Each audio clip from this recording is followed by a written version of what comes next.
Нурес каналында жаңылыктар топтому. Акыркы сааттардагы жаңылыктар менен таанышып алыңыздар. Биздин каналга жазылып, видеого лайк басып, жаңылыктар менен өз убагында кабардар болуп туруңуздар. eBay интернет аукционуна 500 сомдук купюра коюлду. Банкнотанын баштапкы баасы $350. Акча баасынын кымбаттыгы 7 жолу 2 деген идеалдуу номерлери менен түшүрүлөт. Буга чейин Кыргызстандын 100 сомдугу ушул эле аукциондо 100 эсе кымбат сатылган.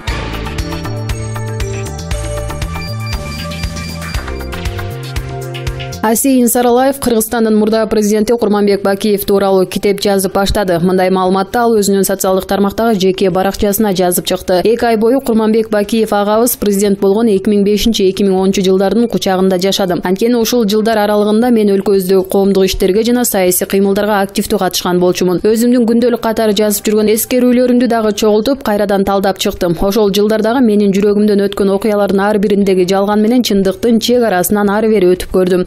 Атамбаев тоорундагы Бакиевтерге болгон тынымсыз каралоолорду өзүм жашап өткөн күндөр менен салыштырып, ошол кездеги басылмалардан, экономикалык көрсөткүчтөрдөн, коңшу элдердеги көз караштардан, архивдик материалдардан жана аркыл тармактагы каармандарымдын сөздөрүнөн чындык тапканга аракет кылдым. Ошол кезде криминалдык дүйнөнүн бийликке жуунушу, тынымсыз митинг, пикеттер, жарандык коомдун болуп көрбөгөндөй активдүү болушунан баштап, жарыктын өчүрүлүшү менен апрель козголоңу сыяктуу өлкөбүздө болуп өткөн суроосу көп окуяларга жалпак тил менен жооп тапканга аракет кылдым. Мен ошол кездерде коомдук саясий иштерге аралашып калганым 2005-жылы президентибиз Курманбек Бакиевке арнап жазган «Досума кат» деген эссенин айланасында башталыптыр. Мына эми Алматы шаарындагы атактуу Көк төбөнүн чокусунан бисмилла деп жалган жана чындык деген китебимдин алгачкы тамгаларын түшүрдүм. Ушул атактуу дөбөдөн миллиондогон тагдыр аралап жүргөн шаарларды, учу кыйры жок созулуп жаткан кең талааларды жана мөңгүсү ак калпактай жаркырап турган ала тоону карап бир топ ырларды, аңгемелерди жазып, башка тилдерден котормолорду даярдап жүргөн бир менчик жерим бар. Ошол арчанын түбүндөгү кароол ташым азырда бар. Кудай буйрса, китебимди ак кагаздарга иреттеп жазып алсам, анан толуктап, бышыктап, грамматикасын тизмектеп, компьютерден жазып улантам. Бир топ жылдан бери жүрөгүмдө турган китепти экс-президентибиз Курманбек Бакиевдин ушул жылы болгон 70 жылдык мааракесине арнагым келди. Курманбек Салиевичке Аллахым аманчылык берсин. Эмне демекчимин, Көк төбөгө келип калгандар болсо, чоң дептер көтөрүп жүргөн мени көрүп калсаңыздар таң калбай эле коюңуздар. Эң башкысы баштап алдым деп жазган Асейин Саралаев.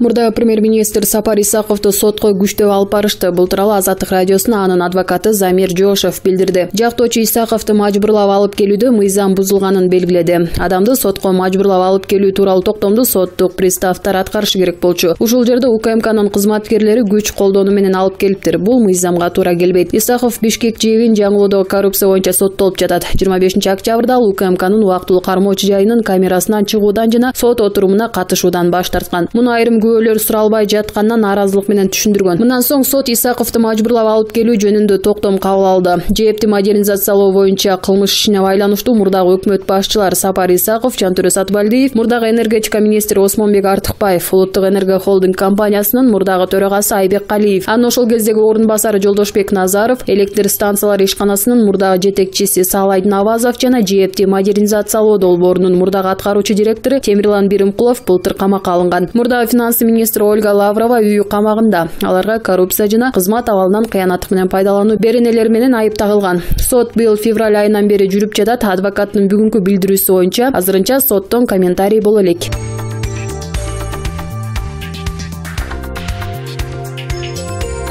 Ундун баасы 2 эсеге көтөрүлүп, эл кыйналып жатат деп келе жаткан шайлоо алдында кыйкырып чыккан КСДПчы депутат Айым Айнура Алтыбаеванын сөзүн өкмөт калп деди. Өкмөт тараткан расмий маалыматтарга ылайык, былтыр ушул октябрь айында буудай унунун 1 сорттогу 1 килолук баасы 23,7 сомду түзгөн болсо, быйыл ал баа 28,1 сомго жеткен. Тагыраагы ундун баасы былтыркыга салыштырмалуу депутат Айым айткандай 2 эсеге эмес, 18,4% гана көтөрүлгөн. Ал эми ошол эле буудай унунун 2 сорттогу былтыркы орточо баасы 17,7 сом болгон болсо, аталган баа быйыл 20,3 сомго чыгып, бул сорттогу унга болгон кымбаттоо 14,8% түзгөн. Демек, муну депутат Айымдын шайлоо алдындагы упай топтуу айлакерлиги деп түшүнсөк болчудай. Андай эмес десе, албетте жогорку кеңештин трибунасында айткан сөзүн далилдеп бериши абзел. Ар бир айтылган сөздүн жоопкерчилиги да бар эмеспи? Эмне дейсиз, эжеке?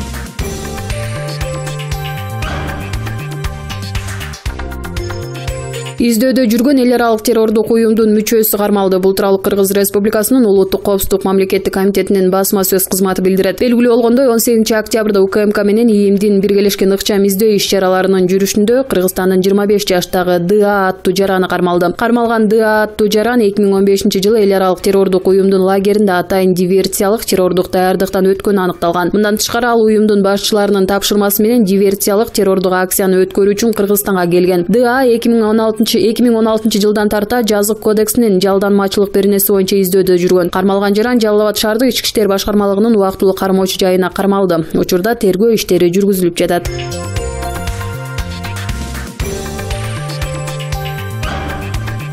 Төлөнбек Бакиров: креслого жармашпайм, бирок жүзүм таза болушу керек. Төлөнбек Калдарбекович: буга чейин кайсыл кызматтарда иштедиңиз эле? Буга чейин негизи бир нече мамлекеттик кызматтарда иштегем. Ош эсеп кызматынын Жалал Абадта филиалында эсепчи, Токой Чарбада да башка эсепчи болуп эмгектендим. 2011-жылы Жалал Абад шаарынын шаардык жол башкармалыгынын башчысына сынак аркылуу дайындалгам. 2014-жылы тазалык мекемесине жетекчи болуп дайындалып, анда бир нече жыл иштедим. Андан кийин 2018-жылдын августунан тарта шаардык суу канал башкармалыгында иштеп жатам. Кече жакын сизди иштен кетирүү боюнча шаардык кеңеште маселе көтөрүлүптүр. Башка өлкөнүн жараны эсептөө палатасынын чечимдери менен акча желип кеткен дегендин канчалык чындыгы бар? Бардыгы жалган. Ушул маселени жыйында көтөрүлөт деп ойлогон эмесмин. 30-сентябрь күнү депутаттардын бири башка өлкөнүн жараны экенсиң, 80 000 сом акчаны туура эмес пайдаланыптырсың деп маселе көтөрдү. Абдан таң калдым. Рас эл өкүлү менин жарандыгыма ишкананын акчасына күйгөн болсо, баарын мыйзам чегинде карап чыкса болмок. Анчалык кызыктар экен, эмнеге алдын ала комиссияда карабайт, атайын текшерүү жүргүзбөйт? Туура эле келип сессияга көтөргөндөн мурун жок дегенде өздөрүнүн регламентин сактаса болмок. Жок, антпеди. Баарын такташтырып айтып берсем, уккусу да келген жок. Маселени добушка коюшту. Өтпөй калды эле, танапис жарыялап, жарым сааттан кийин келип мага ишенбөөчүлүк көрсөтүп коюшту. Кыскасы, ал окуяга, ал сессияга, ал добушка мен эмес, депутаттар өздөрү да түшүнгөн жок. Ошентип өздөрүнүн регламентине каршы, мыйзамга туура келбеген чечим кабыл алып коюшту. Кол астында кызматкер катары сизди мэр коргогон жокпу? Тилекке каршы мэрден андай аракет болгон жок. Бирок үн катпай туура кылды. Анткени мен мыйзамга каршы же туура эмес иш кылбашымды ал киши жакшы билет. Бирок көшөгөнүн аркасында ал турарын да билем. Мурат мырза өзүнө каршы сүйлөп же ал ишти аткарбай койгондорду сөзсүз ар түрдүү жолдор менен кызматтан алууда. Депутаттар менен да сүйлөшүп, суудан кургак чыгуунун аракетин көрүп жатат. Кудайга койдум, башка эч нерсе дебейм. Мыйзам аркылуу сүйлөшөм, эми акыйкатка жетем деп ойлойм. Россиянын жараны эмес экениңизди кантип далилдеп бердиңиз? Тийиштүү кызматтардан жарандыгым жоктугу тууралуу тактамаларды алып келип тапшырдым. Прокуратура ошону карап, бүгүн шаардык кеңешке каршылык билдирди. Сиздин кызмат муниципалдык болгондуктан жарандыкты сөзсүз текшериш керек беле? Туура, муниципалдык кызмат. Мында жарандык боюнча маселе болбошу керек эле. Бирок мен Кыргызстандын жаранымын. Негизи мен депутаттарга деле күнөө койбойм. Балким кимдир бирөөгө кызмат керек болуп, булар ушул жолду карманышты. Деген менен ушул кылгандары туура эмес болду. Кызматка жармашкан жерим жок. Ордум керек болсо арызымды деле жазып бермекмин. Мындай каралоого карап тура албайм. Азыр жумушка чыгып жатасызбы? Жок, окуя болгондон кийин жогорку кеңешке бармакмын. Олуттуу маселе боюнча комитетте жыйын өтүп жаткан. Комитеттен чыккан соң кан басымым көтөрүлүп, ооруканага кайрылдым. Дарыгерлер эч кайда кетпеңиз дегенден дарыланууга туура келди. Учурда Жалал Абадта жүрөм, дагы эле толугу менен жакшы боло элекмин. Укук коргоо органдары эмне деп жатат? Шаардык прокуратура депутаттардын чечими мыйзамсыз болгондугун айтышты. Көп жылдардан бери ушул тармакта иштеп жүрөм. Кетсем да таза, жүзүм жарык кетем. Себеби эртең мындан да чоң кызматтарда иштегенде бул маселени башкалардын көтөрүшүн каалабайм. Өзүмдүн укугумду мыйзам алдында коргойм. Дагы бир жолу кайталайын, кресло чечпейт эч нерсени. Ушул убакытка чейин жакшынака иштеп келип, болбогон шылтоо менен кызматтан кете албайм деп ал де-факто гезитине маек берген.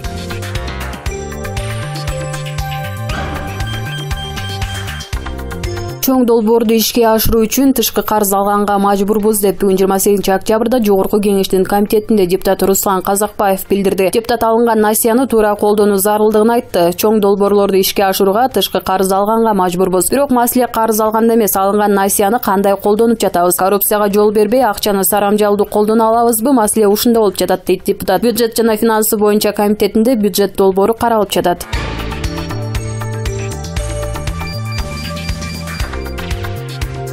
Жумгалда мектеп же бала бакча ачып жатышкансып дагы лента кесүүгө депутаттар келишиптир. Ушунча чуунун эмне кереги бар? Чаектеги аянтты тосуп, лампа коюп, анда 4 олтургуч орнотуп, анан да кышында гүл тигип койгон жердин ачылышы болуптур. Ага болсо 2,3 миллион сом кетти дешиптир. Уялсаңар боло. Шайлоо келе жатат деп эле баары жоктун ашмалтайын чыгарып бүтмөй болдуңар го. Мындай пикирин Элиза Асылбекова аттуу интернет колдонуучу бүгүн 27 октябрда соц тармактагы өзүнүн баракчасына сүрөттөр менен бирге жарыялады. Асылбекова: мынчалык жарыя кылбай эле ачпайт белең. келсеңер, сахнасы ошол бойдон калыптыр. Эски дубалына кайра сүрөт тартып, жыгачтарды сырдапсыңар көрдүк. Мектеп, бала бакча же болбосо спорт зал ачып койгонсуп, ушундай показуханын кереги бар беле жумгалдыктарга деп депутаттардын жасаган иштерине кейиген автор андан ары коомчулукка суроо салат. Асылбекова жүктөгөн сүрөттөрдөн Жогорку Кеңештин Республика Ата Журт фракциясынын лидери депутат Жыргалбек Турускулов менен Кыргызстан партиясынын төрагасы депутат Канат Исаевдин кайчы көтөрүп жүрүшкөн. Ошондой эле бири микрофондо жалындуу сөздөрдү айтып жатса, экинчиси толкунданып ТВларга маек берип жатканын көрүүгө болот.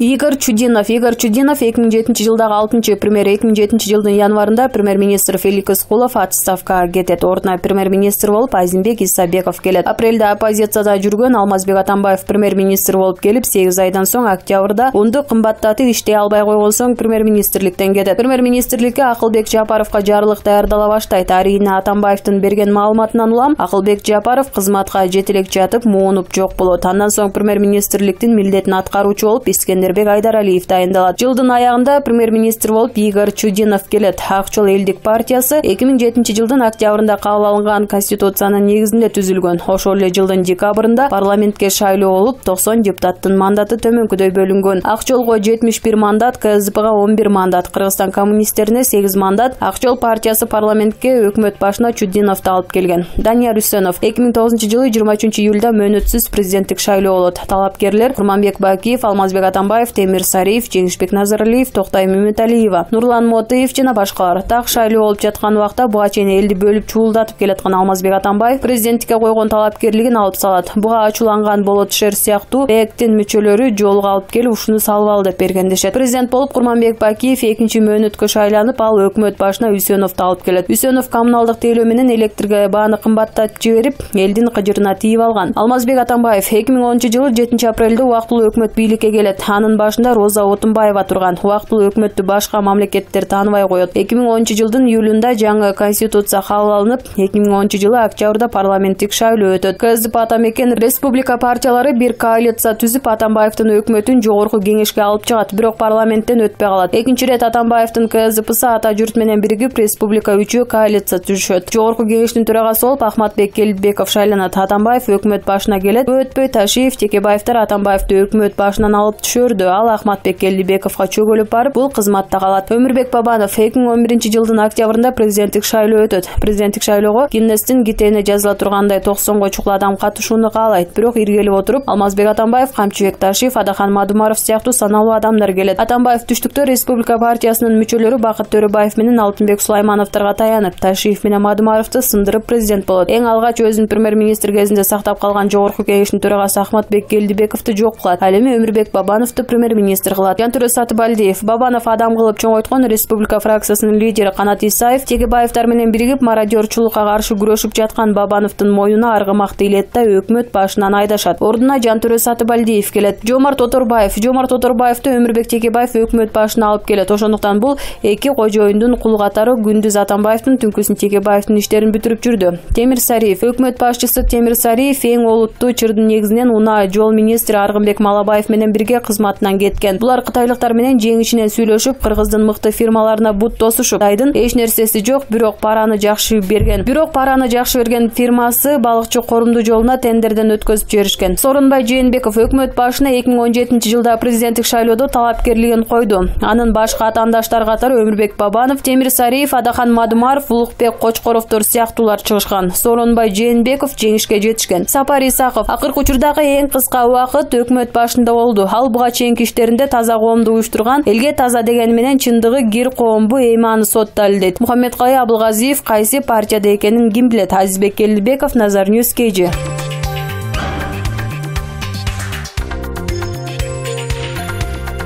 2020 жылдарга карата даярдалып жаткан улуттук ыктыярдуу сереп аркылуу биз туруктуу өнүгүүнүн максаттарын жүзөгө кандай ашырып жатканыбыз көрүнөт. Бул тууралуу Кыргыз Республикасынын вице-премьер-министри Замирбек Аскаров Кыргыз Республикасынын туруктуу өнүгүүнүн максаттарына жетүүдөгү улуттук ыктыярдуу серепке даярдык көрүү боюнча координациялык комиссиянын биринчи жыйынында билдирди. Улуттук ыктыярдуу сереп бул документ гана эмес, акыркы жылдары жасаган жумуштарыбыздын жыйынтыктарын жана тажрыйбасын чагылдырат. Ал туруктуу өнүгүүгө жетишүүбүздө кеңири аракеттердин тартибин өзүнө камтыш керек. керек. Бул үчүн бардык бийлик бутактары мыйзам чыгаруу, аткаруу, соттук, ошондой эле жарандык жана бизнес коомчулук кызыктар болушу шарт деп белгилеген вице-премьер-министр Замирбек Аскаров бардык тараптардын өз ара кызматташуусун жакшыртуу үчүн атайын комиссия түзүлгөнүн кошумчалады. Комиссияга караштуу экономика, экология, социалдык чөйрө, соттук реформаларды башкаруу, мониторинг жана баа берүү багыттары боюнча 5 жумушчу топ түзүлгөн. Аларда дүйнөлүк лидерлер тарабынан кабыл алынган туруктуу өнүгүүнүн бардык 17 максаты чагылдырылат. Бардык 5 топтун баяндамасын уккан вице-премьер-министр Замирбек Аскаров дээрлик ар биринин ишин сынга алды. Иш 6 ай мурда башталган. Ошол эле учурда бир дагы топтон мен маанилүү баяндама ала алган жокмун. Ушундай шартта бул багытта иштер жүрүп жатабы же жокпу деген суроо келип чыгат. Мындай мамиле жана ушундай темп менен серептин долбоорун убагында жана сапаттуу бүткөрүүгө кыйын болот. Кыргыз Республикасында Бириккен Улуттар уюмунун аракеттешүүсү менен жумушчу топтор үчүн 5 консультант дайындалып, кеңири коомдук кароого жана документтин долбоорун талкуулоону уюштурууга аракеттешүү боюнча эксперттер үчүн техникалык тапшырмалардын долбоору берилди. Ишке болгон мамилени өзгөртүп, реалдуу аракеттерди көрүү керек деди ал. Вице-премьер-министр Замирбек Аскаров баса белгилегендей, улуттук ыктыярдуу серепти кечиктирип же сапатсыз даярдоо үчүн жумушчу топтордун мүчөлөрүнүн дагы, мамлекеттик органдардын жетекчилеринин дагы жеке жоопкерчилиги аныкталат. Маалымат үчүн, Бириккен Улуттар уюмунун башкы ассамблеясынын 70-сессиясында Бириккен Улуттар уюмуна мүчө мамлекеттеринин катарында Кыргыз Республикасы дагы биздин дүйнөнүн кайра түзүлүшү 2030 жылга чейин туруктуу өнүктүрүү чөйрөсүндө күн тартиби резолюциясын жактырган. Бириккен Улуттар уюмуна жөнөтүлгөн өтүнмөнүн негизинде Кыргыз Республикасы 2020 жылы экономикалык жана социалдык кеңешинин жогорку деңгээлдеги саясий форумунда Кыргыз Республикасында туруктуу өнүгүүнүн максаттарына жетүү боюнча улуттук ыктыярдуу серепти көрсөтөт.